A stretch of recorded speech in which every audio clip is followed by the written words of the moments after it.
Bien, la idea de hoy entonces es seguir con la guía 3.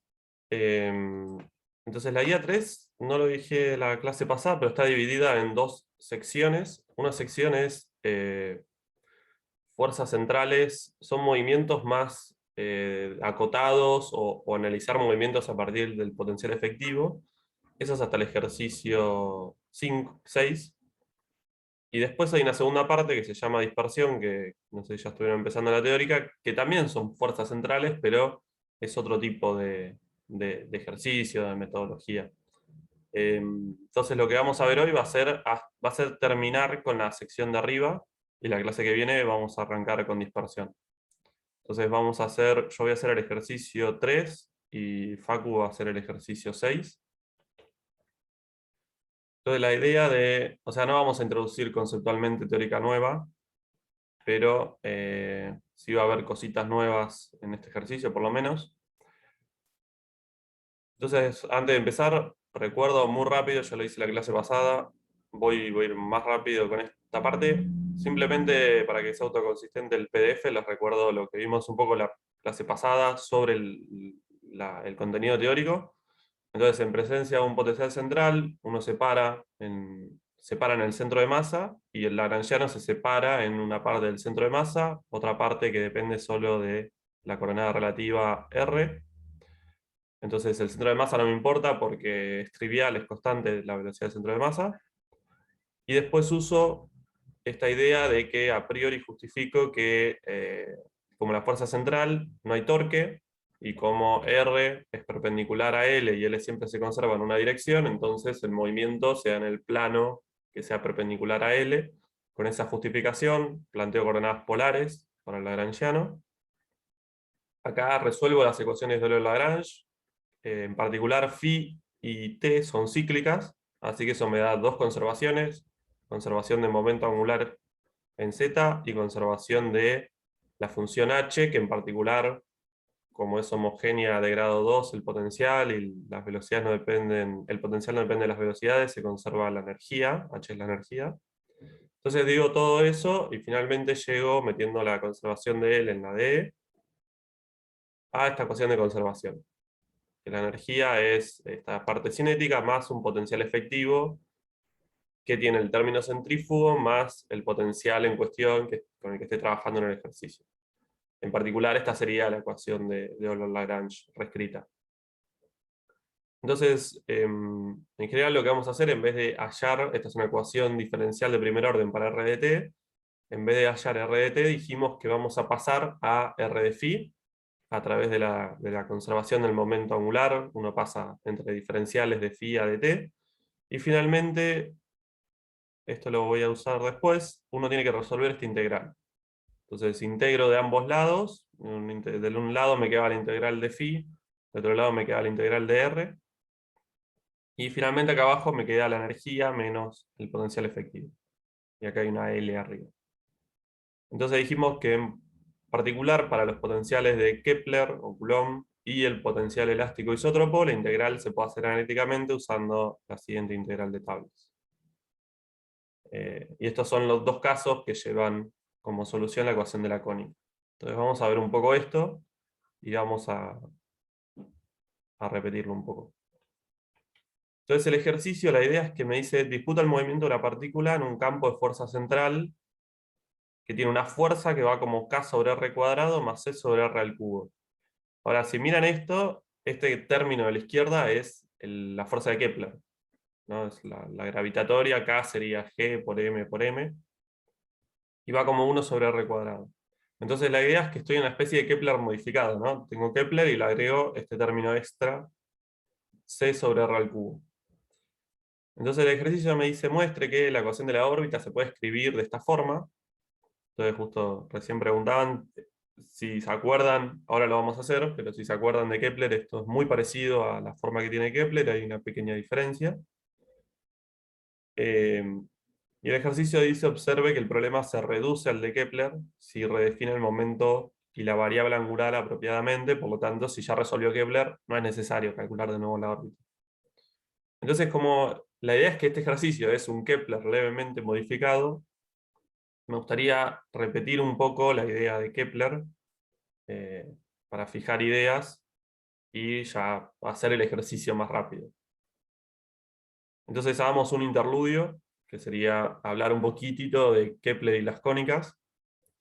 Entonces, si se acuerdan un poco de la teórica, supongamos que, o sea, este interludio va a ser solo Kepler, ¿no? Supongamos que tenemos un potencial que es menos K sobre R, que es el que da esta fuerza.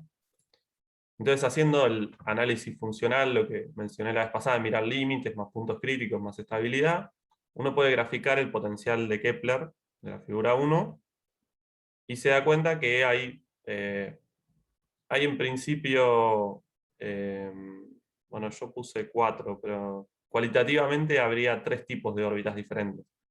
Si la energía es negativa, voy a cortar el gráfico entre 2 puntos, entonces va a ser un movimiento acotado, por ejemplo la línea roja. En particular la línea violeta sería el caso de las órbitas circulares, como un caso particular del movimiento acotado. Y si la energía es mayor o igual a 0, el movimiento va a ser no acotado. ¿Sí? Viene desde algún lugar, choca con el potencial efectivo, llega a un punto mínimo de acercamiento, es un punto de retorno, y después se vuelve a alejar a infinito. Y eso en particular, eso en principio es todo lo que puedo decir mirando el potencial efectivo. Para decir algo más, hay que encontrar la ecuación de la órbita R de phi. Entonces, la idea es que haciendo la integral que puse arriba con el truquito de la tabla esa, uno hace toda la cuentita y llega a la llamada ecuación de las cónicas, que es una ecuación polar que tiene el foco en el origen. Ahora vamos a ver un poquito eso. En principio es una ecuación que tiene esta forma. Tiene un parámetro acá, que yo lo llamé b cuadrado sobre a, y abajo tiene 1 más e coseno de phi. Esta e es otro parámetro, que se llama la excentricidad.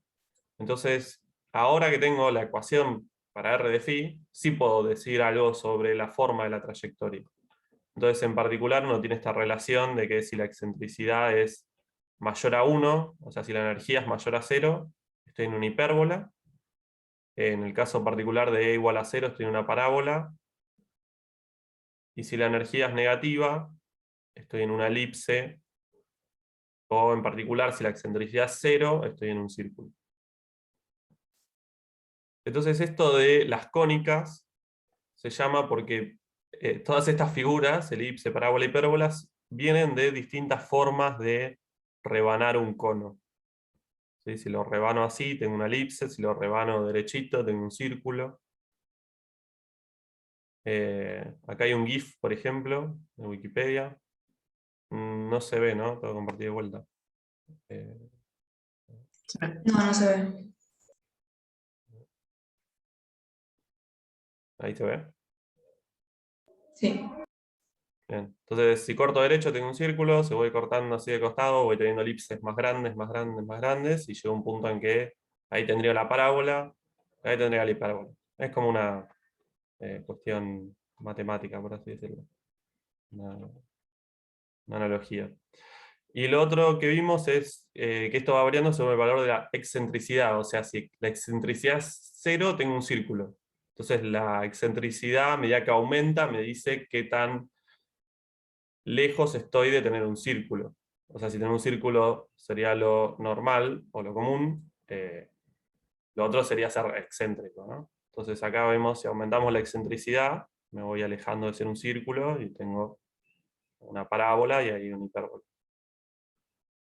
Entonces fíjense que en todos lados el punto rojo no está en el centro de la elipse, o en el centro de... Bueno, la parábola no tiene un centro, ¿no? Pero está en un foco.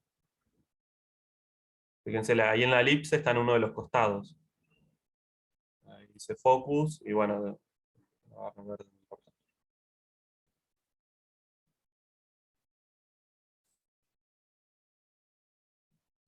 bien.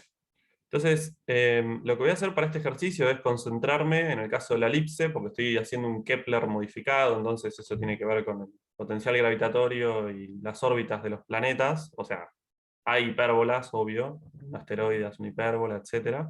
Pero concentrémonos para este ejercicio en el caso de la elipse. Entonces lo que les decía recién es que en este caso, o sea, uno puede tener dos tipos de elipses. Hay una elipse, que está centrada en el origen.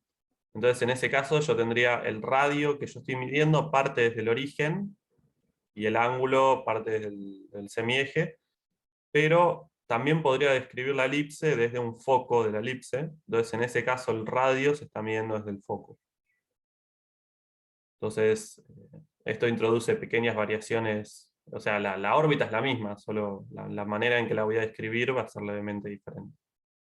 Entonces lo que pasa acá en Kepler es que la elipse está centrada en el foco, estoy en el caso de la derecha. Entonces la pregunta es, ¿esto del foco les recuerda algo de F2? ¿No? En F2, si yo venía con rayos desde el infinito, el foco era el lugar donde convergían todos esos rayos. Lo mismo con la parábola y la hipérbola. Son propiedades matemáticas en un punto, ¿no? De estas figuras geométricas.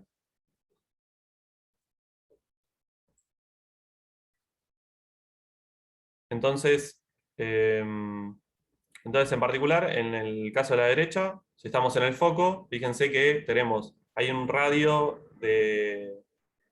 hay una distancia de mínimo acercamiento, o sea, en el punto A el radio es mínimo, eso se llama, en astronomía se llama el perihelio, es el punto más cercano, por ejemplo, nosotros, la Tierra del Sol, el punto más cercano, estaríamos en el perihelio. Y después el radio más lejano sería cuando pega toda la vuelta y está en el otro lado, que sería lo que se llama el afelio, que sería este otro radio. Entonces fíjense la diferencia, ¿no? Como que en el caso de la izquierda, el radio sería el mismo en el punto A o en el punto opuesto. En cambio acá, en el punto A tiene un mínimo, un radio mínimo, y en el otro lado tiene un radio máximo. Entonces, matemáticamente, acá les dejo algunas expresiones. El perihelio se puede describir como la constante A. Esta constante A estaba acá en la ecuación de la cónica y sale cuando resuelvo el problema. Entonces, en el caso de la elipse, A es el semieje mayor y B es el semieje menor. La hipérbola significa otra cosa, por eso me estoy quedando un poco en la elipse nada más, para no complicar la discusión. Entonces acá hay algunas expresiones de cómo se relaciona el perihelio y el afelio con los semiejes y con la excentricidad. Acá está la definición de la excentricidad, 1 menos el cociente de los semiejes, etc.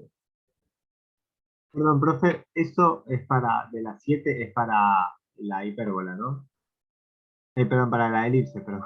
Para la elipse, claro, como que esta expresión de la excentricidad es válida para la elipse, nada más. Ok, gracias. Alguien pregunta, ¿ahí ves medido del origen? Sí, pero ¿cuál es tu origen? O sea, en el caso de Kepler, el origen es el foco. No, me refiero al punto O. O sea, el punto O. O sea, vos decís A es el semieje mayor y B el semieje menor, pero medido desde el punto O. Sí, ok, sí. Ok, eso. Perfecto, gracias. Entonces acá les dejo algunas expresiones por si quieren chequear. Recién alguien preguntaba el caso de Kepler. Acá estos serían los valores de los semiejes en el caso de Kepler, en el caso de que esté en una elipse, ¿no? Entonces B depende del momento angular y la energía, A depende de K y la energía, entonces saco la excentricidad. Y por último, para terminar con Kepler, les quiero comentar una forma interesante de hallar el período. Entonces, en general, para hallar el período, la idea era hallar phi de t, porque el período se definía como cuando t es igual al período, phi es igual a 2pi. Entonces necesitaría esta expresión en principio. Pero, si conozco la forma geométrica, si conozco el área de la órbita que tengo, hay hay otro camino que se puede hacer. Entonces la idea es que la órbita se completa cuando se recorre todo el área. Esa sería la definición, ¿no? Como que vuelvo a phi igual a 2pi y recorrí todo el área. Entonces, en particular conocemos el área de una elipse. Entonces, partiendo de la segunda ley de Kepler, que a su vez salía de la conservación del momento angular, me dice que la velocidad areolar es igual a L sobre 2 mu. Entonces esto tiene que ver con la cantidad de área que estoy barriendo por tiempo. Entonces simplemente pasando diferenciales, integrando de cada lado, en un periodo recorro todo un área. R es el área. Y en el caso de la elipse, el área es pi por A por B. Entonces reemplazo eso y obtengo el periodo. Entonces, si despejan B en función de A, de acá, les va a quedar que el periodo va como A a la 3 medios. Y eso es exactamente la ley de Kepler. La tercera ley de Kepler. Hola, ¿se escucha bien? No, hay mucho quilombo acá. Lo puedo escribirte si no me pregunta. No, se escucha, se escucha. Ah, ok. Esto de la ecuación 9, ¿se puede usar siempre que se conserve el momento angular o solo en casos donde el potencial, o sea, la fuerza es cuadrática con la distancia? En que la fuerza es cuadrática. Digamos como el gravitatorio, que va como 1 sobre r cuadrado, digo.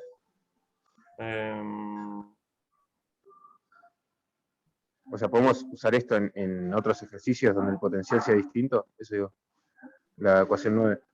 Sí, no lo había pensado. Pues diría que sale de la conservación del momento angular, pero déjame chequearlo, no te quiero decir algo que después equivocado. Déjame chequearlo y después te respondo.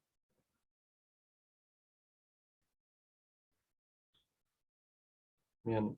Igual en la teórica sí vimos como una ley de Kepler como más general. O sea, es como que llegamos a una ecuación más general y después reemplazamos el potencial era el gravitatorio y ahí llegamos a la ley de Kepler. Pero es como que había una ley como ahí arriba sin reemplazar el potencial. No sé si es justo esta ecuación, pero algo Claro, parecido. como que yo me gustaría decir lo mismo, que como que esto sale simplemente de la conservación del momento angular, pero no quiero. Preferiría chequear lo que voy a decir primero.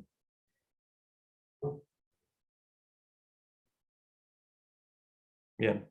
Bueno, entonces este fue el interludio de Kepler. Entonces la idea es que vamos a hacer un Kepler modificado, así que voy a agarrar esto y variarlo levemente, por eso quería hacer Kepler primero.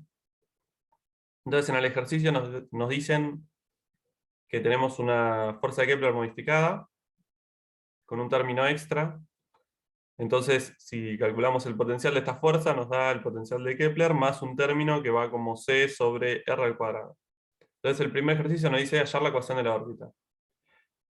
Y fíjense que el término extra se parece mucho al potencial centrífugo, ¿no? Que era, o sea, el potencial efectivo es L cuadrado, es algo sobre R cuadrado, una constante sobre R cuadrado. Y yo, el potencial que me da el ejercicio es algo sobre R cuadrado, el término extra.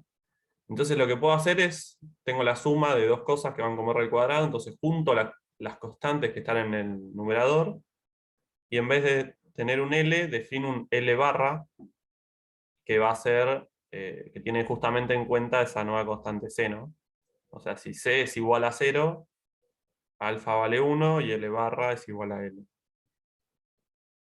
Entonces fíjense que mi potencial efectivo es el mismo que antes, solo que donde dice L pongo L barra.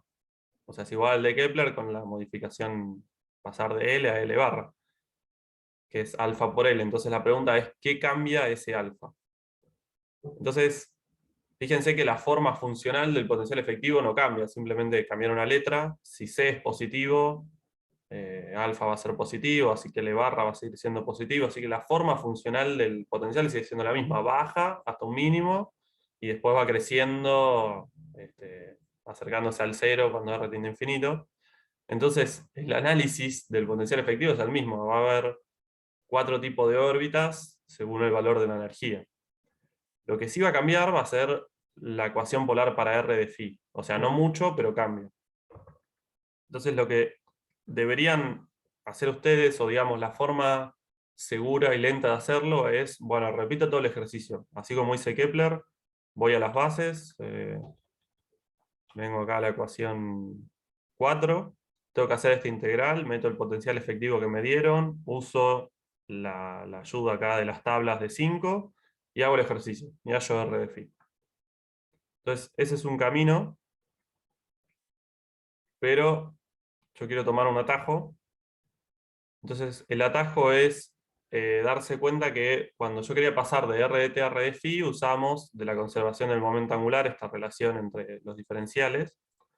Entonces, la clave está en notar que redefinir el momento angular, o sea, pasar de L a L barra, implica también redefinir el ángulo.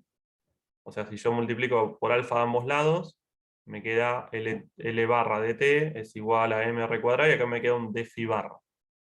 Con phi barra igual a alfa por phi. Entonces cuando yo uso eso para pasar de r de t a r de phi, no solo tengo que cambiar L por L barra, sino phi por phi barra.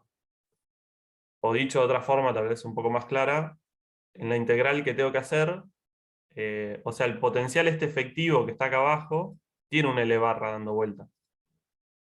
O sea, el potencial efectivo es algo así como L barra, L barra sobre 2m r al cuadrado. Entonces, cuando yo hice Kepler, abajo tenía L y arriba tenía L. En cambio, ahora tengo L barra abajo y L arriba. Entonces, para compensar eso, multiplico por alfa a ambos lados y me va a quedar un L arriba arriba, un L barra arriba y un L barra abajo. Entonces, la cuenta es exactamente la misma que Kepler. No tengo que hacer nada, ya tienen la misma forma todo. Entonces, si la integral que tengo que hacer tiene la misma forma, la solución va a ser la misma, pero donde dice L pongo L barra y donde dice phi pongo phi barra. Entonces donde dice L pongo L barra y donde dice phi pongo phi barra. ¿Se entendió lo que hice? Sí. ¿O alguien no entendió lo que hice?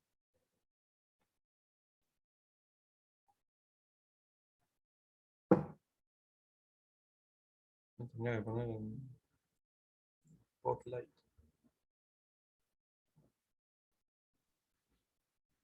Bueno, si alguien no entiende, pregunte, pero la idea es que la solución es igual a la de Kepler, pero se me metió el alfa acá. Dijimos que si C era igual a 0, si el término extra no está, si C es igual a 0, alfa es igual a 1, y recuperamos, si alfa es igual a 1, recuperamos Kepler.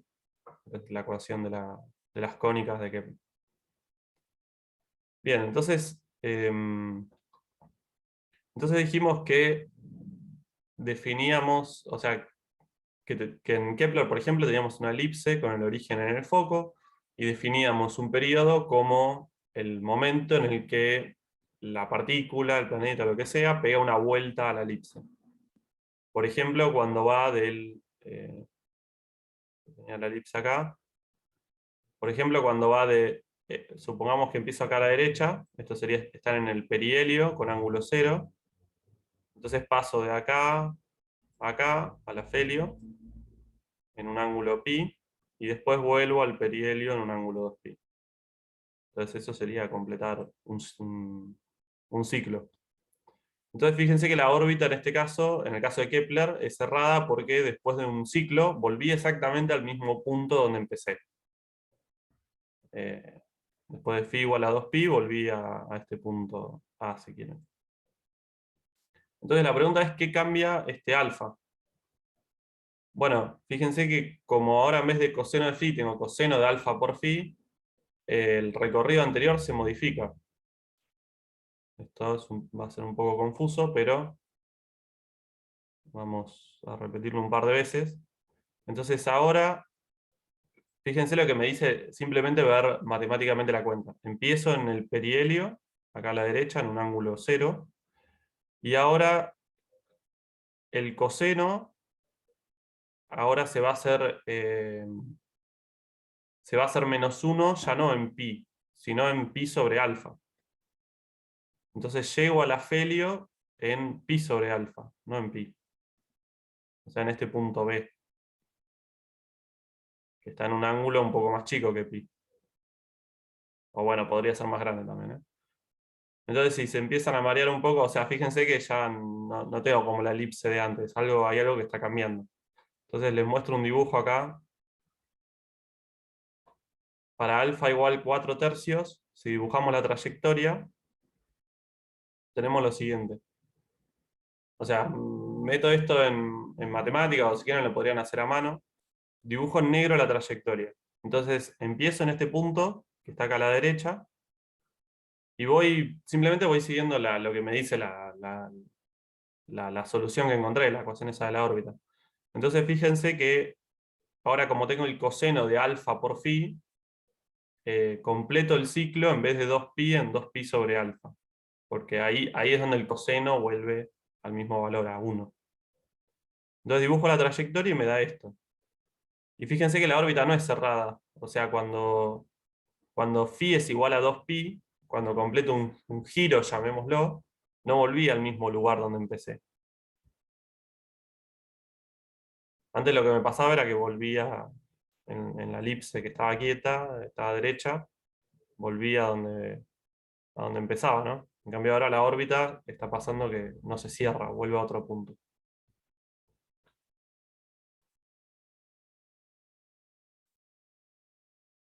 Entonces lo que decimos también es que, a ver, entonces si definimos un ciclo, como darle la vuelta a la elipse, entonces ahora el ángulo que le llegó a completar un ciclo es 2pi sobre alfa. ¿Sí? Porque tengo el coseno de alfa por phi. Entonces el coseno se repite en 2pi sobre alfa. Entonces le decía que no llegó a hacer un giro completo y que en este punto lo pueden pensar como que el perihelio que estaba acá, ¿sí? El punto este de la elipse, el radio del perihelio, la posición del perihelio se movió. Como que no volví al mismo, o sea, estoy en un radio mínimo, los radios mínimos y máximos están dibujados, el radio mínimo sería este que está en azul, es un radio, así que es un círculo en el plano XY, y el radio del afelio sería el naranja. Entonces fíjense que después de un ciclo volví al radio mínimo, pero no está exactamente en la misma posición, se movió. Entonces decimos que el perihelio está precesando, o sea, se está moviendo en cada ciclo. Entonces pasó de estar en el eje X a estar en el eje Y, y precesó un ángulo de precesión que lo llamé acá phi conjugado, asterisco.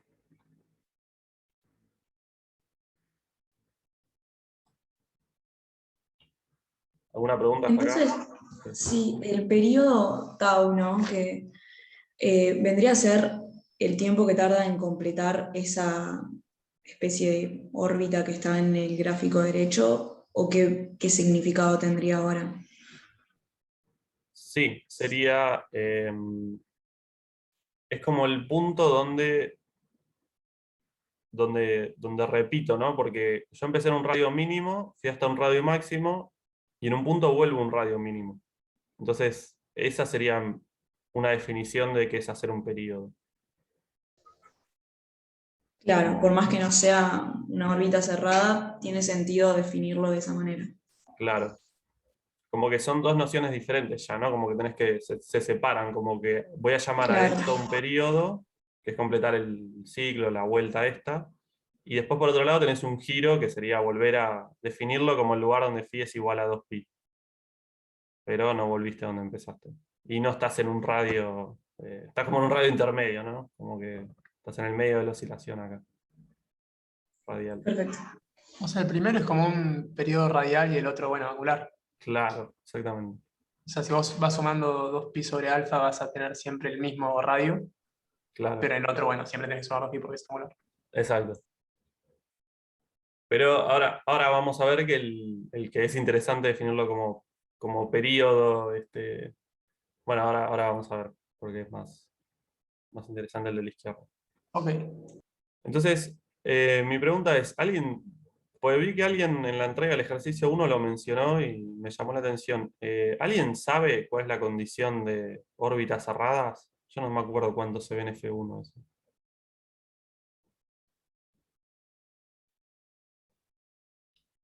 O sea, la pregunta no es que me digan cuál es la condición, la pregunta es si lo vieron o no lo vieron, si están cancheros con este concepto o no tienen ni idea. Hasta donde me acuerdo no lo vimos. Bien. No, yo no O sea, no. hablamos de precesión mínimamente y de notación, pero no hicimos casi ninguna cuenta, hasta donde me acuerdo. Bien. No, yo porque vi en una entrega que lo mencionaban y digo, bueno, por ahí. Ahora F1 está más avanzada y quería saber eso nomás. Bien, entonces la idea es que hay una definición, o sea, si se fijan acá la órbita no se cerró, entonces hay una forma para definir cuándo una órbita se va a cerrar y cuándo no. Entonces, en general, la condición de que la órbita se cierre es que el ángulo este en el que completo un ciclo, que era 2pi sobre alfa, tiene que ser 2pi por un número racional. O sea, m y k son números enteros, entonces esto es un número racional. Entonces, esta es la condición para que la órbita sea cerrada.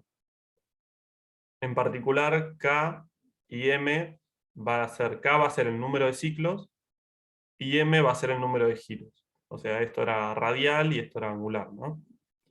Entonces, si nosotros el ciclo lo completamos en 2pi sobre alfa, esto me está diciendo que alfa es igual a k sobre m. Entonces, veámoslo.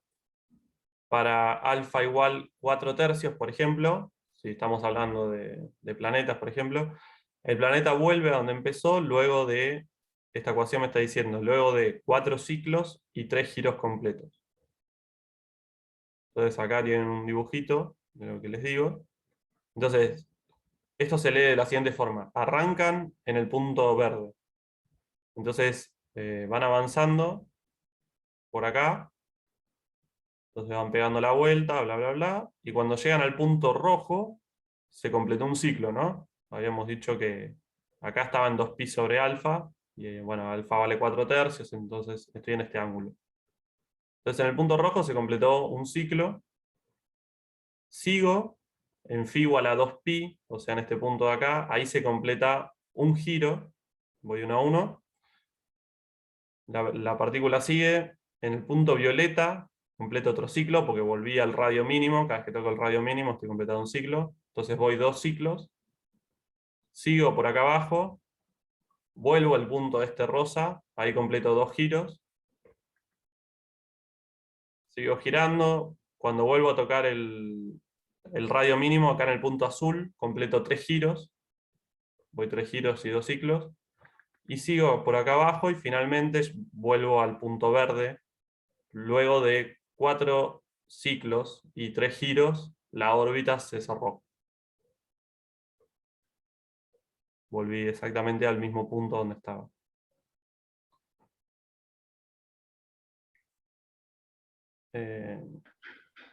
Giro es cuando volvés a cortar el eje de las X a la derecha, ahí. Claro, giro es cuando el ángulo es 2pi, o algún múltiplo de 2pi. Entonces cuando corto Gracias. al eje X. Pero cuando corto al eje X como del lado derecho, ¿no? Este lado no. Sí, sí. Bien, entonces el desafío ahora sería... o sea, ¿ustedes me creerían si yo les digo que esto es una elipse que se mueve? Se llama una elipse que precede. Se ve como la formita de la elipse, ¿no? Sí, sí, te creemos. Sí, creo que sí. Bueno, deberían decir que no. Así me dan el puntapié. Generalmente lo que pasaba Pasan lo que decís. generalmente lo que pasaba en la presencialidad era que, primero que era muy difícil hacer estas figuras todo lindo con colores, ¿no? Pero que faltaba dinámica. O sea, como que a esta altura en la clase presencial uno dice, bueno, esto es una elipse que precede y chau, ustedes lo tienen que creer. Entonces algo bueno de la virtualidad es que les puedo mostrar un GIF al respecto. Bueno, ahí no empezó, ahora se resetea. Entonces ahí, arranca la partícula, y fíjense que en verde dibujé una elipse que se mueva. Con cierto ángulo va girando. Y fíjense que la trayectoria que hace la partícula negra siempre se está moviendo sobre la elipse verde. Entonces esto es prueba irrefutable. Es más fácil convencer por la vista siempre.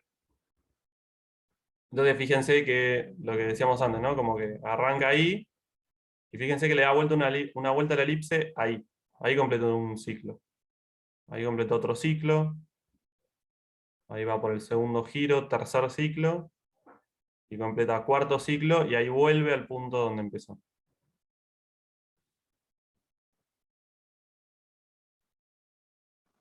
Nuestra polémica. Igual, la elipse no iría girando a velocidad constante, ¿no? Porque me suena que más lejos el centro debería ir más lento, pero como que se acelera. Em, Se me hace que es para mantener la velocidad de giro de la elipse constante, pero El foco se mantiene constante, ¿no? O sea, el foco de más lejos está. no, pero bueno, en promedio, no sé en el detalle, pero ahora justamente lo vamos a ver. En promedio es constante. Es como que es bastante constante. No sé si se me escapa algo, pero creo que cuando hice la demo le puse una velocidad constante.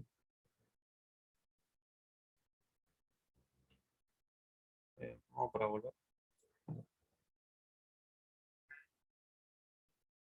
Che, Entonces, Maxi, y una pregunta. sí, ¿Ese if lo hiciste vos en matemática o en Python o sí, en o matemática. está en matemática? Ok, Sí, me gracias. costó.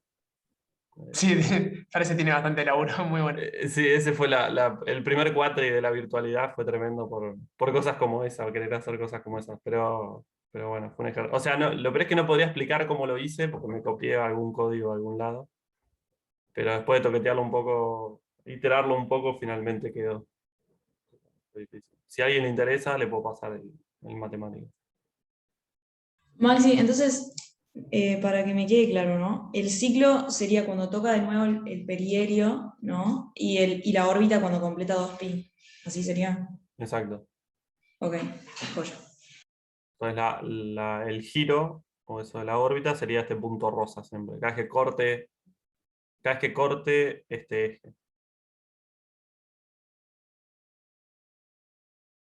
No, porque ahí el ángulo sería 2π. Bien,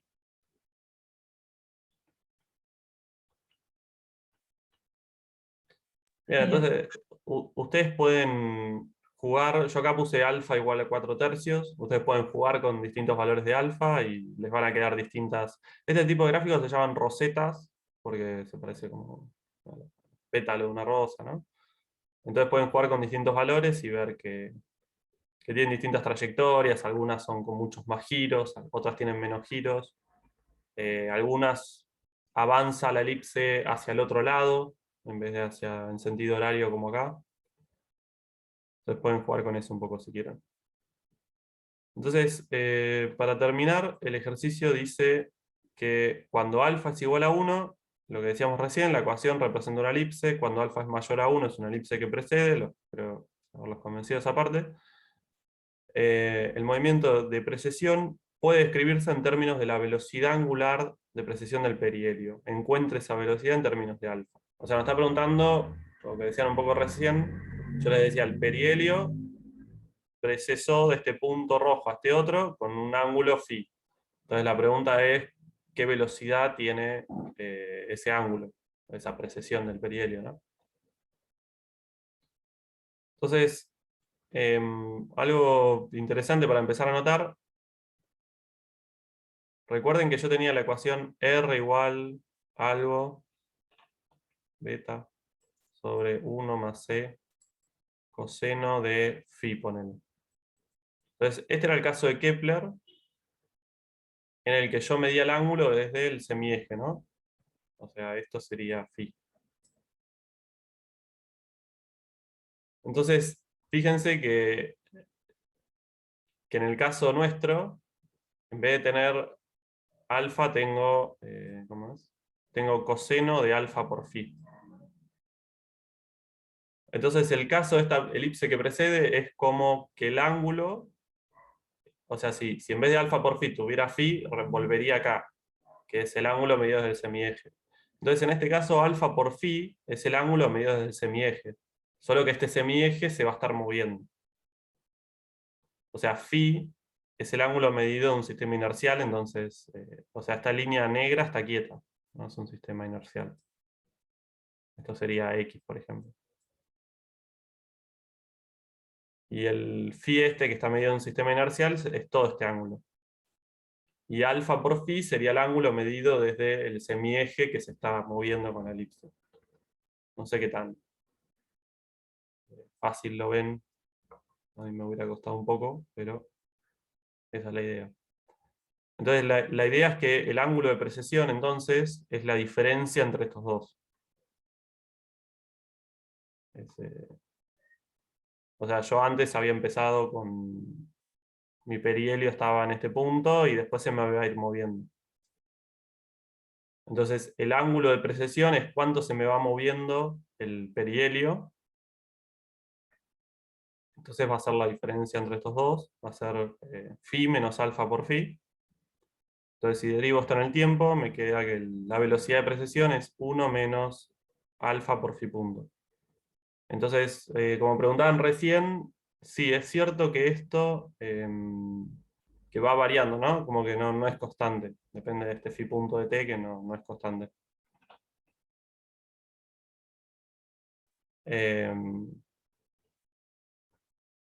Pero vamos a hacer algo intermedio. Entonces, antes de avanzar, chequemos, por ejemplo, que esto que escribí es más o menos cierto. Entonces, por ejemplo, en un periodo, el ángulo de precesión es, evalúo en un periodo, y me queda esto evaluado en phi de tau. Y dijimos que el periodo era cuando completo la elipse, o sea, 2pi sobre alfa. Entonces, fíjense que el ángulo de precesión me quedó delta phi menos 2pi, que es lo que tenía acá arriba. El ángulo de precesión es 2pi menos el ángulo este, que es 2pi sobre alfa, ¿no? Que es delta phi. Una pregunta con eso. Viste que vos ahí en el PDF pones phi de precisión con un asterisco y pones lo contrario, tipo pones delta phi menos 2pi. Como que hay un signo al revés. Claro, o sea, phi de precesión es 2pi menos el delta phi, ¿no? Claro, sí. Pero ahí viste, en el texto que está abajo, Ah, puse no sé delta si phi. sí, es un error de notación, digamos, nomás, ¿no? Tipo de tipeo. Ah, déjame ver. No, más arriba, tipo, abajo de ese gráfico. Recién te lo iba a preguntar, pero no te lo dije. Ahí, ¿ves? No, Pero, claro. No, pero está bien porque te da negativo, ¿no?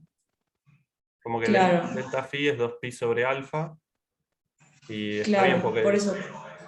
porque bajó. ¿Y por qué en este caso es al contrario, 2pi menos No, delta? porque lo dije mal. Sigue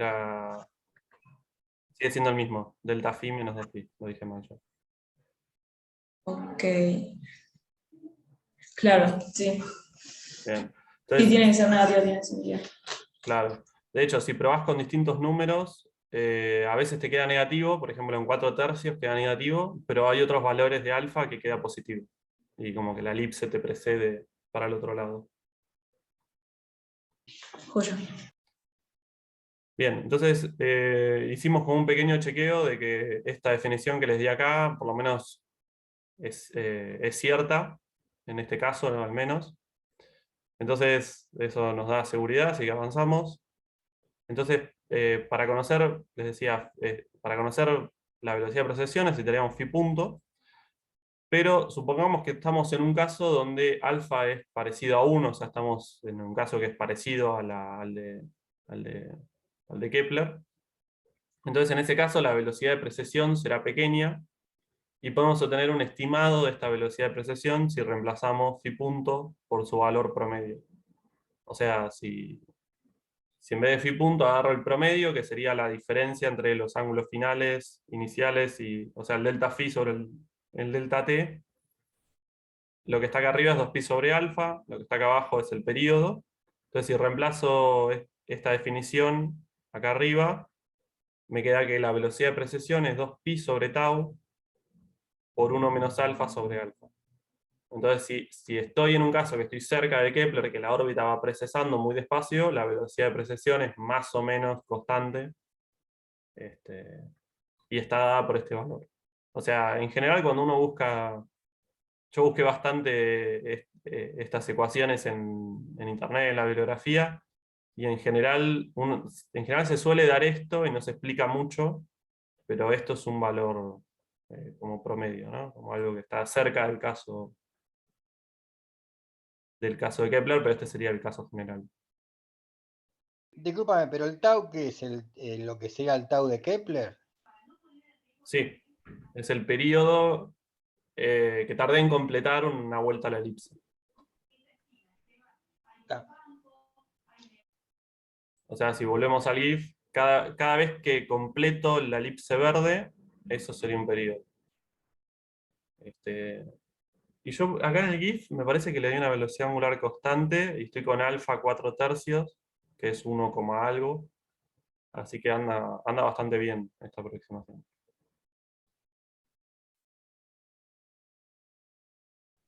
Y una pregunta, como en la práctica, em, si yo quiero calcular este tiempo, bueno, igual ahí tenés la velocidad, ¿no? Pero con la velocidad sacas el periodo de precesión. Si yo quiero eso, ¿cómo lo saco? Porque el alfa depende de este C que nos da el ejercicio, que no sabemos de dónde sale, ¿no? Como medio. Pero, ¿cuál sería la pregunta? O sea, el C es dato en principio. O sea, ¿cómo calculo la velocidad de... Claro, o sea, el C es dato en el ejercicio, pero si yo que sé, en la vida real quiero calcular cómo va variando la elipse, o sea, el perihelio, yo que sé, de la Tierra cuando orbita el Sol. Y veo esto, el alfa depende del C del ejercicio. Ese C del ejercicio que vendría a ser tipo en la práctica. Bien, entonces, a ver. Es como que vos querés hacer el camino inverso, ¿no? Porque acá lo que pasó fue que nos dieron un ejercicio, un potencial, y de ahí vimos que la solución a ese potencial es una elipse que precede. Entonces, como ya teníamos el potencial, tenemos los datos de cómo precede. Tu pregunta sería como la inversa, ¿no? Supongamos que yo veo una elipse que precede, ¿qué potencial está generando eso? Y ahí la Sí, respuesta, claro, sabemos que es una elipse que precede, pero quiero calcular el tiempo, y sé que el tiempo está dado por esta ecuación. Bueno, pero el alfa depende de ese C del potencial que no conozco. claro, pero tu pregunta es como bastante más general, porque o sea, este no es el único potencial que te puede dar una elipse que precede. Entonces, como que hay un montón Ah, ok. de fuerzas o potenciales que te pueden dar, qué sé yo. Es como que me diga, yo veo una línea recta, ¿qué potencial la genera? Y depende de las condiciones iniciales y qué sé yo, puedes tener una partícula en un campo eléctrico, o una partícula que cae por gravedad y se mueve, no sé, distintos sistemas físicos que te pueden dar esa solución.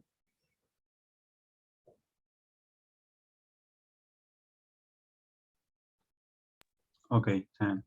¿Entiendes? Igual tu pregunta es interesante y me viene al dedo justo. Porque eso fue, o sea, tu pregunta es más o menos lo que pasó históricamente. O sea, históricamente lo que pasó fue que en el sistema solar los planetas orbitan en elipses aproximadamente alrededor del Sol. Como el Sol es muy masivo, está muy cerca del centro de masa, o sea, si calculan la masa reducida esta, si una es, no, ¿cómo es? Si calculan la posición del centro de masa, si alguno de los dos es mucho más masivo, entonces aproximadamente ese es el que está en el centro de masa, en este caso el Sol. Entonces, recién en la solución que vimos de la elipse, centrada en el foco, ese foco es mi origen es el centro de masa. Entonces, si el Sol es muy masivo, es el Sol el que está ahí. Entonces era sabido que observacionalmente los astrónomos veían que estas elipses precesan.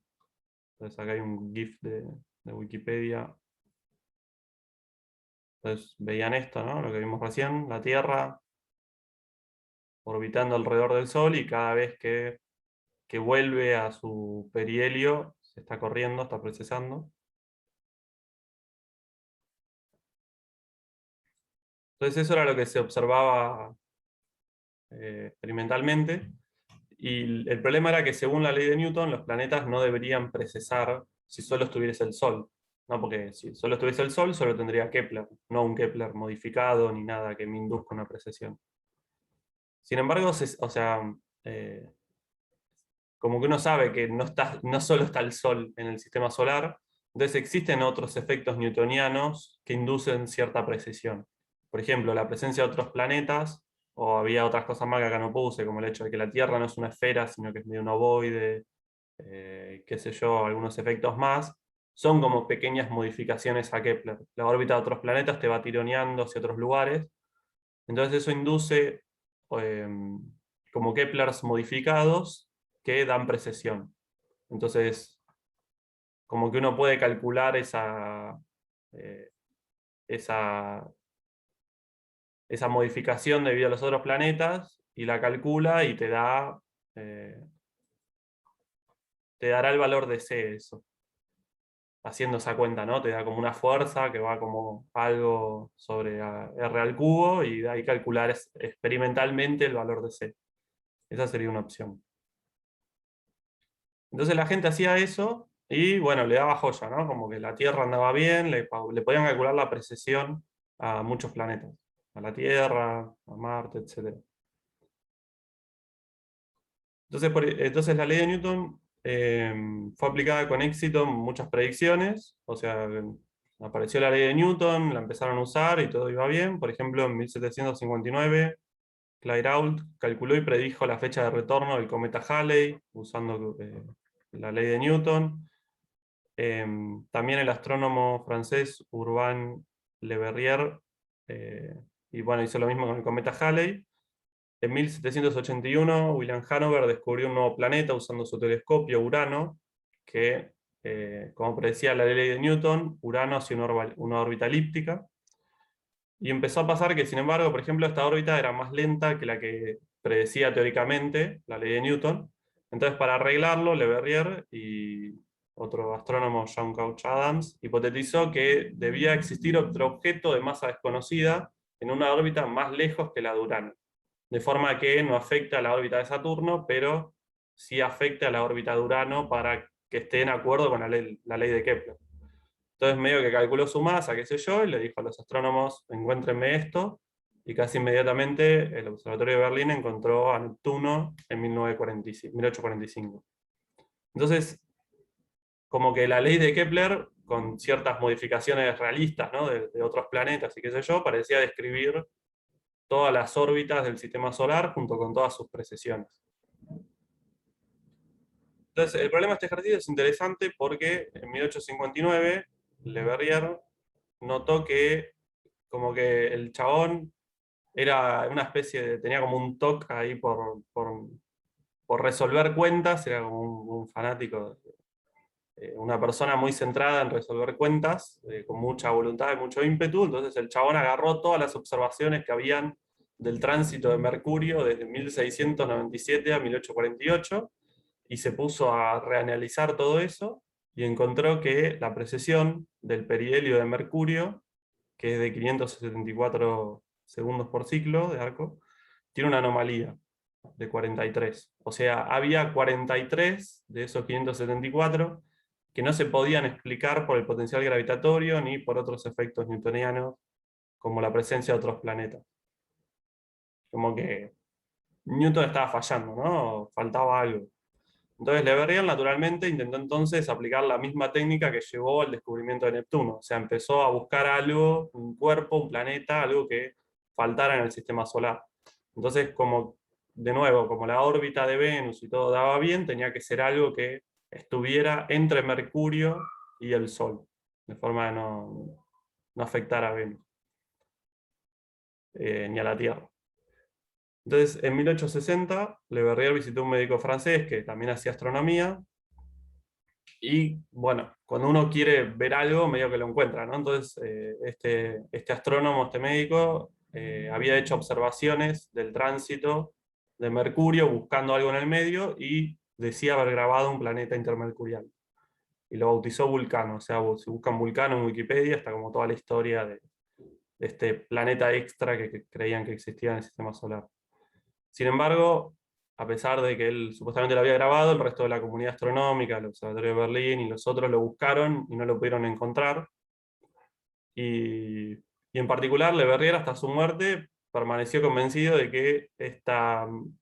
que faltaba esta masa, y que eventualmente este planeta iba a ser descubierto, verificando la supremacía de Newton, ¿no? Como que él creía en Newton, y que Newton se tenía que cumplir, no podía ser que esté mal.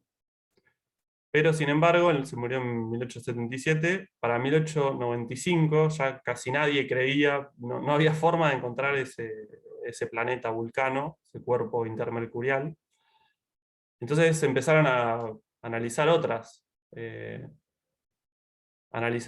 opciones. Entonces, por ejemplo, Simon Newcomb rehizo las cuentas y le dio una anomalía aún mayor, o sea, peor todavía, y empezó a pensar, bueno, por ahí Newton está mal, ¿no? Por ahí hay que hacer una leve modificación por ahí. Entonces empezó a probar modificaciones y se dio cuenta de que, por ejemplo, si el exponente, el denominador, o sea, que Newton, la fuerza gravitatoria va como K sobre R al cuadrado, entonces si en vez de ser al cuadrado fuera 2.00016, entonces el movimiento de Mercurio podía ser explicado con un poco más de precisión. Entonces esto ya da la idea de que modificando un poquito Newton, parece que habría que hacer alguna corrección ahí para obtener la precisión deseada. Entonces, ¿se les ocurre cómo termina esta historia?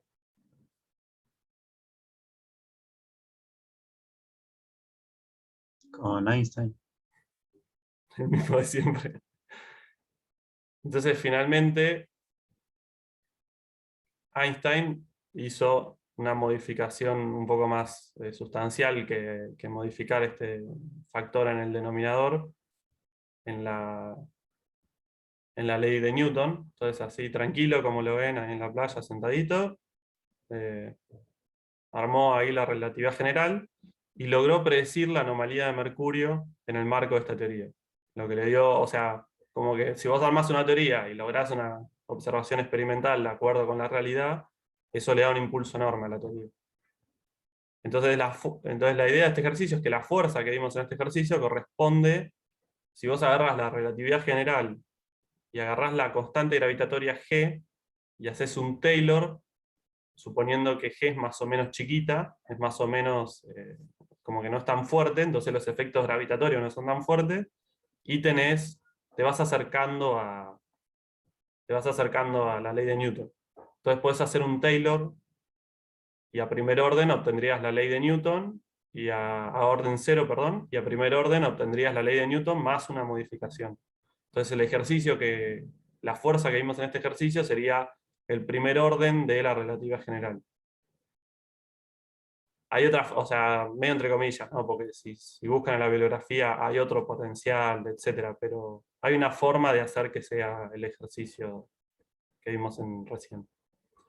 Entonces, en particular, la anomalía es más notable en Mercurio, porque Mercurio, como está muy cerca del Sol, los efectos gravitatorios son más fuertes, o sea, la constante G es más fuerte, y tiene una excentricidad grande por estar cerca del Sol. Entonces, como que al ser tan excéntrico, su precesión se notaba mucho, y eso permitía hacer bien los cálculos, si no, no se hubieran notado tanto. Entonces,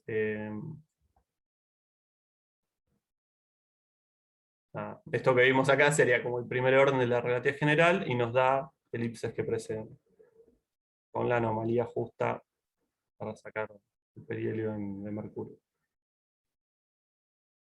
Bien, ¿alguna pregunta? Esos 43 segundos de anomalía no son realmente insignificantes. O sea, digo, con los aparatos de la época, realmente pudieron, o sea, generó un problema y no dijeron, bueno, che, esto es error de medición, listo.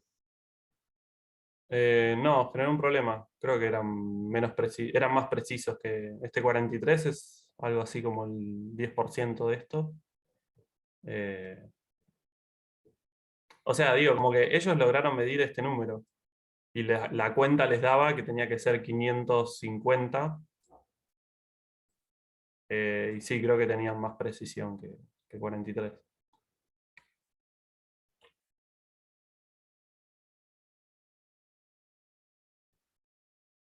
No me animo a decir un número, pero seguro era menos que 43. Claro. No sé, ponele que era, qué sé yo, 3 o 4 segundos, y hoy debe ser 0,01, ¿no? Por decir algo.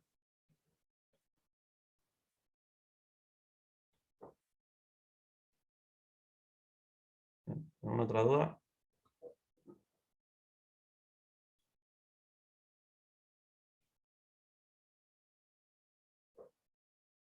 Bueno, Facu, cuando quieras.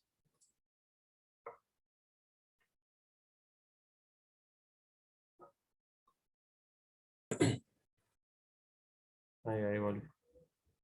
Ah, ok. Bueno, Ahí comparto.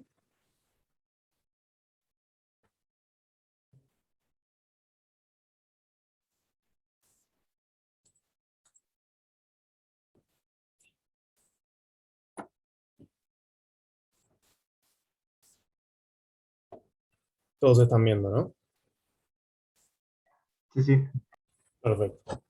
Bueno, vamos a ver el ejercicio 6 de esta guía, que es el último antes de pasar a dispersión. Eh,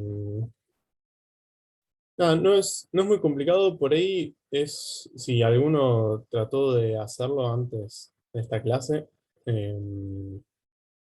por ahí el mayor problema es ver de cómo pensar el ejercicio, pero no, yo creo que una vez que se entiende la idea de cómo encararlo, no es muy complicado. Y básicamente dice, un satélite de masa m se mueve en un potencial central atractivo, es un potencial kepleriano, súbitamente el valor de la constante K se reduce a la mitad. Encuentra la nueva órbita. Entonces, bueno, acá esto que escribí acá es un repaso de todo lo que ya dijo Maxi. Con esa introducción que hizo, creo que no, no hay nada que haya quedado afuera. Entonces, básicamente, en un problema de fuerzas centrales, bueno, ya sabemos, el momento angular se conserva, entonces el movimiento sale en un plano. Y a partir de la conservación del momento angular, podemos eh, reescribir la conservación de la energía en términos de un problema unidimensional equivalente, que básicamente consiste en escribir este potencial efectiva. Y entonces, analizando el potencial efectivo, lo que tenemos es que el satélite en este caso va a poder tener dos tipos de movimiento, que es acotado o no acotado, según la energía sea mayor a cero o menor a cero. ¿Sí? Entonces, nosotros en el enunciado tenemos solamente que el satélite se está moviendo en torno a un potencial, no sabemos qué tipo de movimiento es, entonces habría que considerar cada caso, si es no acotado o acotado.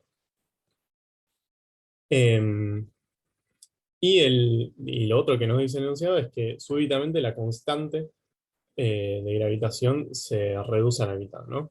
Entonces fíjense, ¿qué pasa si se reduce la constante de gravitación? La energía del satélite va a pasar a ser de esta forma, ¿no? Es la energía original más este término. Que de hecho esto vale para, digamos, si uno considerara que la constante gravitacional disminuye como aumenta, ¿no? Esto es sumamente general. Pero digamos, básicamente esto lo que hace es el K sobre R0 le saca, digamos, la constante anterior y le sumamos solo un potencial con K', donde es el nuevo K, sobre R0. Y R0 es el punto del espacio, o sea, la distancia radial en el cual sucede esta reducción en la constante gravitatoria. ¿Alguien está perdido con esto? Fue muy rápido. La verdad que no entendí muy bien ese segundo término. O sea, ¿Este cómo lo término? sacás. Sí, ¿cómo Ok, lo sacás? fíjate esto. Tenés que esta energía original, ¿no? Y la nueva energía sería exactamente igual, ¿sí?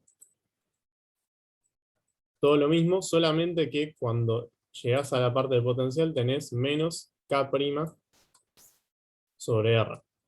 Pero todo el resto es igual, ¿sí? Porque tiene las mismas condiciones iniciales en el punto en el cual tenés esa, digamos, reducción en la constante del potencial. Claro. Entonces, si Sí. haces E' menos E, se te restan todos los términos, salvo los potenciales. Entonces te queda que E' menos E es K' menos K sobre RC. Claro. Perfecto. ¿Sí? Buenísimo. ¿Alguien más tiene alguna duda con lo que dije hasta ahora?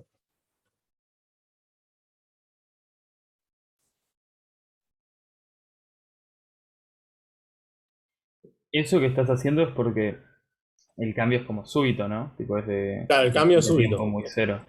Exactamente, el cambio es súbito, entonces, digamos, en el punto de R0, lo que tenés es una reducción en la energía, ¿no? Va, un aumento en la Claro. energía en este caso.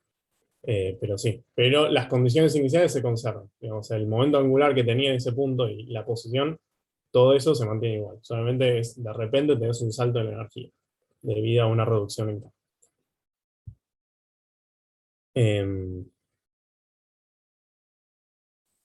Bien, entonces lo que decía es justamente la energía, en este caso se modifica de esta forma y como lo que estamos planteando es una reducción en la constante K, lo que tiene es que la energía va a aumentar.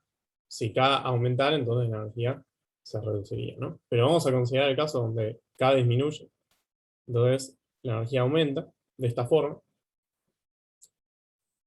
Y si la energía aumenta, digamos, la primera conclusión que sacamos es que si el movimiento era no acotado, o sea, si inicialmente la energía la teníamos por acá, por encima de cero, al tener una reducción en K, lo que vamos a tener es una nueva energía todavía más alta, ¿no? Entonces el movimiento va a seguir siendo no acotado. Ahora vamos a ver cómo es que se modifica cuantitativamente la órbita, pero cualitativamente ya sabemos que si el movimiento no era acotado inicialmente, posteriormente va a seguir siendo no acotado. Y entonces el caso más interesante a analizar va a ser qué es lo que pasa si inicialmente el movimiento era acotado, o sea, si inicialmente el satélite tenía tanto una órbita circular en este punto como alguna de las órbitas elípticas posibles. ¿Qué es lo que pasa si se reduce la constante K? Entonces, si se reduce, lo que va a suceder es que el potencial efectivo cualitativamente va a pasar de esta forma, ¿no? El mínimo va a estar ubicado en una energía superior, o el R0 se va a correr, y lo que nos va a interesar saber es qué es lo que pasa con la energía, ¿no? O sea, la nueva energía va a estar por debajo del cero o por encima del cero. Y eso va a definir si la órbita va a seguir siendo acotada o va a pasar a ser no acotada. Bien. Y haciendo otro repasito en lo que dijo Maxi, fíjense que conociendo la energía, nosotros, o sea, conociendo la energía y las condiciones iniciales, o sea, las condiciones en las que sucede este cambio, nosotros ya vamos a conocer la órbita, ¿no? Y esto es porque se supone que ya sabemos resolver el problema de Kepler.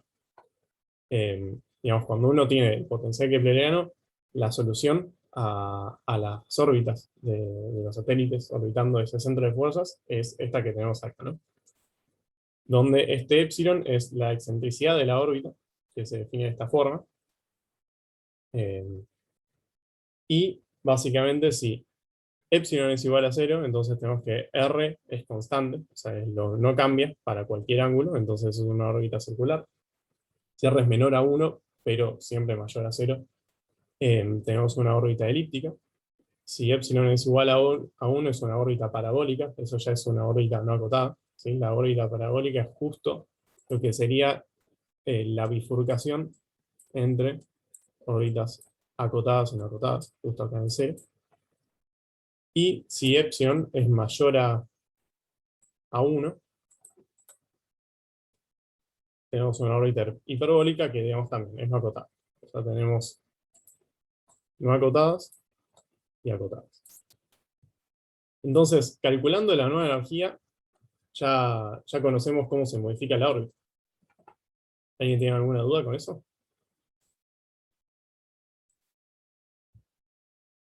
O sea, esta es la ecuación de la trayectoria, ¿sí? Que esto lo sacan resolviendo la integral que les mostró Maxi al principio de la clase. Que a la integral radial de 1 sobre toda una raíz que tiene la energía y una R a la cuarta, es igual a la variación de la órbita. De ahí sacan esto.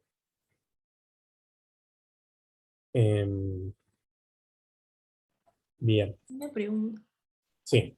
A mí no me termina de quedar claro, o sea, justo en este caso no, pero si tuviéramos, no sé, una energía negativa, ¿cómo podemos saber cuál de las órbitas es?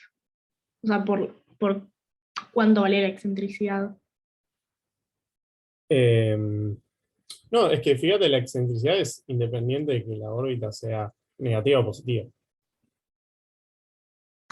pero si ahí tenés o sea, una energía con un signo menos y es lo Sí. suficientemente grande, te No, podría dar. no, eso nunca puede pasar porque, digamos, la energía está acotada, ¿no? Vos nunca podés tener una energía menor a este mínimo. ¿Sí? Y este mínimo de acá, tenés que, o sea, es la energía de una órbita circular, para la tengo anotada Ah, acá. claro. O sea, la energía de una órbita circular es tal que esto acá, si es el mínimo posible, vale 0. Entonces tenés una órbita circular. O sea, este épsilon nunca va a ser más chico que 0. ¿Sí? Y eso es porque la energía nunca es menor a este mínimo. Esa energía circular está, la escribí acá abajo, es esta de acá, ¿no es? Eso lo podés calcular, digamos, justamente derivando del potencial efectivo, encontrando el radio mínimo, reemplazándolo. Pero fíjate, la energía nunca es menor a esto. Entonces, si la energía vale exactamente esto, que es el valor mínimo que puede tener, epsilon vale 0. Después de ahí es todo para arriba. Y para la elíptica, o sea, no me termina de quedar claro por la raíz. Ok. Digamos, la energía de la órbita circular es la mínima posible que puede tener una energía. En ese caso, epsilon es igual a 0. Si la órbita es elíptica, entonces la energía va a ser mayor a ese mínimo, o sea que epsilon va a ser mayor a 0, ¿sí? Pero Ah, además, la energía va a ser menor a 0. Entonces, esto va a ser menor a 1. Entonces, todo esto es el rango de órbitas elípticas. ¿Se ahí lo entiende? entendí. Perfecto. Gracias. Sí, había visto una cosa mal. Buenísimo. ¿Te puedo hacer una Eh, pregunta? sí, En la fórmula pusiste R de phi sí. y después dice igual y pusiste coseno de delta phi. Claro, es que le estoy restando una fase, porque eso depende de las condiciones iniciales. El delta phi sería phi menos phi 0. Sí, perdón por no aclarar, pero esto es Ah, delta phi. listo. ¿Sí? O sea, esto es una fase que la determinás con las condiciones iniciales.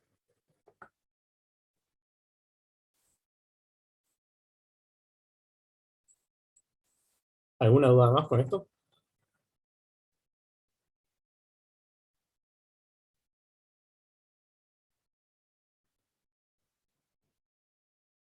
Estoy viendo el chat. No hay nada. Bueno, asumo que. eh, bueno, sigo entonces. Eh, recuerden que, o sea, tanto la energía es constante como L es constante, ¿no? Esto lo escribí acá arriba, que el momento angular se conserva, entonces uno puede hacer todo este cambio, ¿no? Eso es, siempre estamos en un problema de fuerzas centrales. Eh, y de hecho, L forma parte de esas condiciones iniciales, ¿no? Está asociado al phi punto. Bueno, eh, entonces lo importante de esto es que a partir de conocer la energía, vamos a poder conocer la órbita del satélite, ¿sí? La nueva órbita. Entonces, lo que a uno le podría interesar, o sea, perdón, lo importante de esto es que una hora va a tener una nueva excentricidad cuando la energía pasa a ser E', entonces la nueva excentricidad de la órbita se va a escribir de forma sumamente genérica, ¿no? Donde tenemos un cambio en K, o sea, el nuevo K es el K', que, digamos, esto es independiente de si K aumenta o disminuye.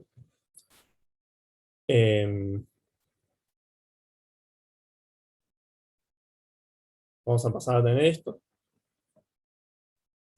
Y entonces lo que nos interesa saber, por ejemplo, es si la órbita va a seguir siendo acotada o no. Entonces, en caso de que siga siendo acotada, lo que se tiene que cumplir es esta relación.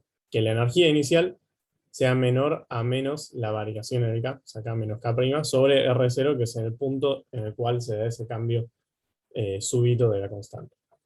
Entonces, fíjense que la órbita, digamos, que siga siendo acotada o que pase a ser no acotada, va a depender tanto del punto en el cual se dé ese cambio, como del cambio en sí. ¿Alguna duda con esto? Esto es básicamente el ejercicio. Ahora voy a mostrar un ejemplo, que es lo que pasa si inicialmente estamos con una órbita circular.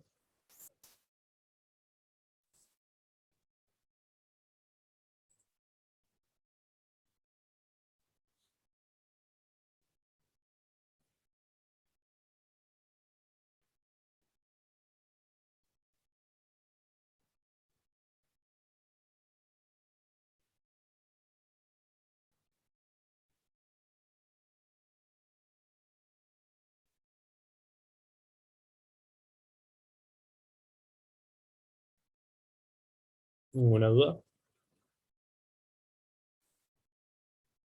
No, creo que todo bien. Ok. Bueno, entonces acá hice un ejemplito que es ¿qué pasa si inicialmente la órbita es circular y se reduce, como dice el ejercicio, la constante K a la mitad? Entonces tenemos que la energía, la nueva energía va a estar dada por la energía inicial más K sobre 2R, donde, digamos, acá el R0 va a ser siempre el mismo, porque es la órbita circular. Entonces este R es el de la órbita circular, que lo calculan de esta forma, ¿sí? Y a partir de esto pueden ver que la energía tiene esta expresión. Y entonces, encontrando la energía y el R de la órbita circular, van a ver que la nueva energía es cero y por lo tanto epsilon es igual a 1. Y eso lo que quiere decir es que si inicialmente la órbita es circular y epsilon pasa a ser igual a 1, lo que vamos a tener es que la órbita del satélite va a pasar a ser parabólica, es decir, va a dejar de ser acotada. Ese es un caso. Después, algún caso más general, lo analizan viendo esta expresión de acá.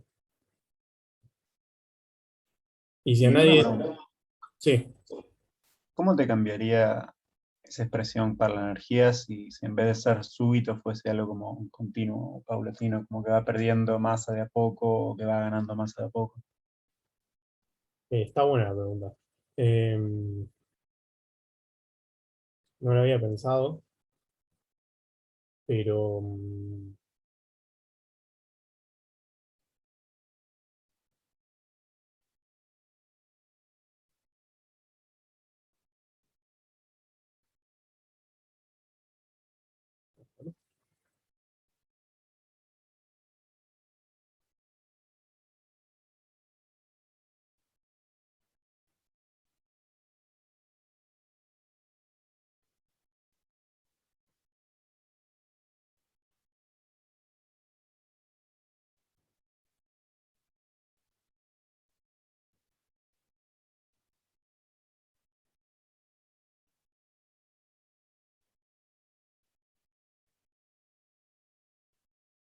O sea, creo que lo que podrías plantear acá es qué pasa si esto es muy chico.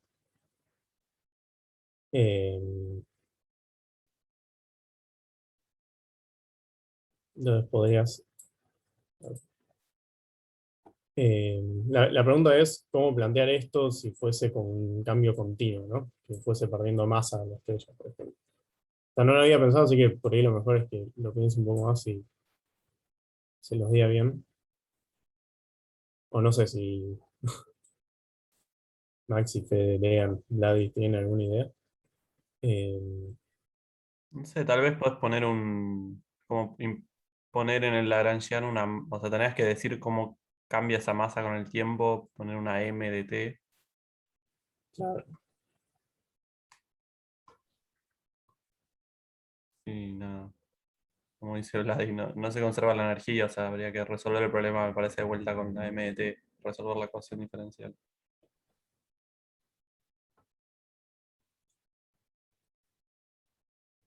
Yo pienso también en principio podrías aproximar la excentricidad en un caso infinitesimal por, o sea, esta es la extensión de Taylor, ¿no? Primero tenés esto más delta F.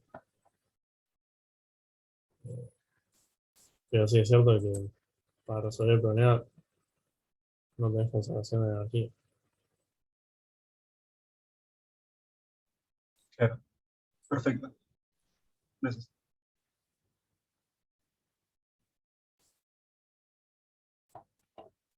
Está bueno para pensarlo un poco más en profundidad.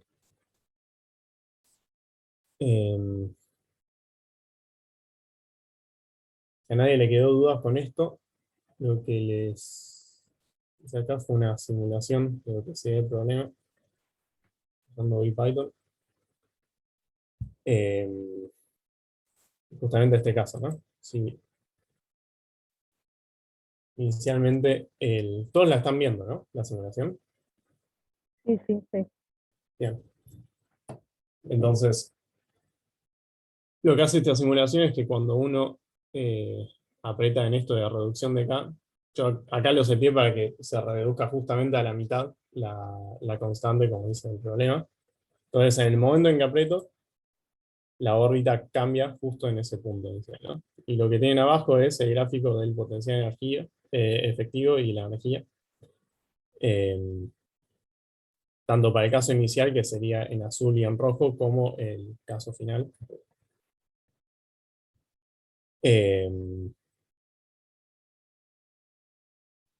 Y bueno, lo que pueden ver justamente es que en este caso la nueva energía que es en naranja pasa a ser justo igual a cero, y entonces tenemos que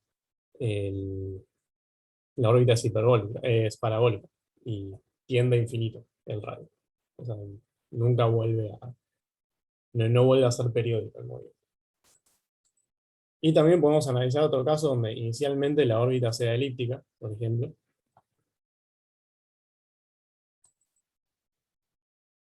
Y acá justamente lo que vamos a tener es que, dependiendo del radio en el cual decidamos reducir la constante K, el movimiento va a ser acotado o no. Si yo, por ejemplo, lo hago en este radio, no se me fue. Si lo hago en un radio muy chico, lo que pasa es que el movimiento deja de ser acotado. No sé por qué se me está...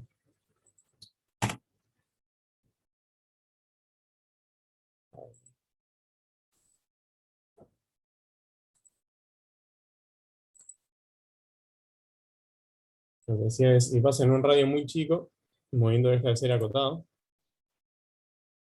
Ahí se va adaptando la pantalla. Y acá lo que tendría es una órbita hiperbólica, porque ella es mayor a cero.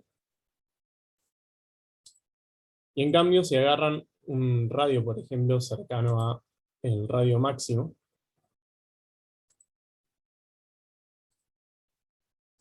lo que van a tener es que el movimiento va a seguir siendo acotado, pero va a ser una nueva órbita elíptica.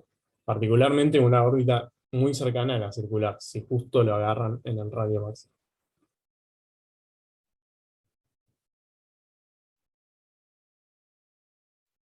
Así que bueno, después les paso la simulación por si quieren jugar. ¿Alguien está por decir algo?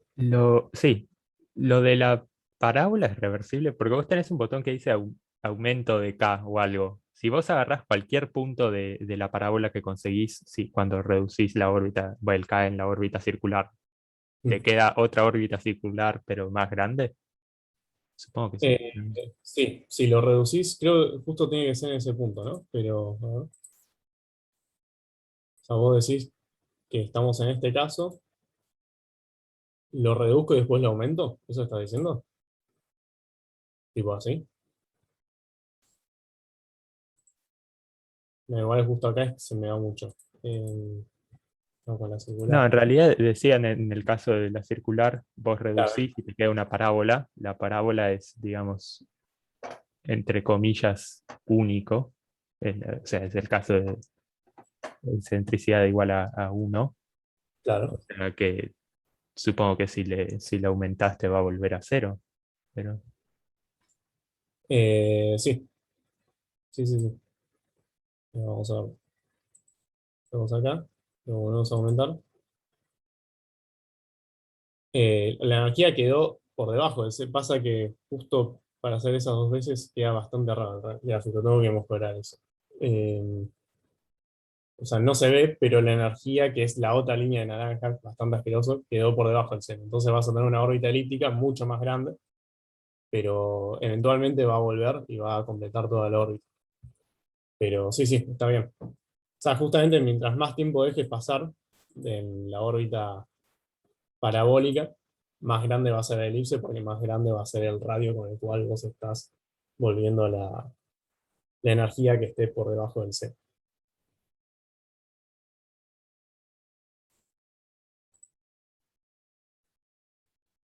¿Se entendió? ¿O era eso lo que...? No, sí, sí.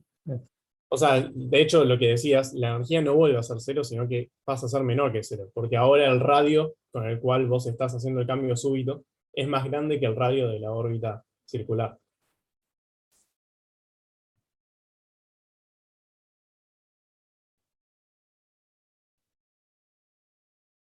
Ok, gracias.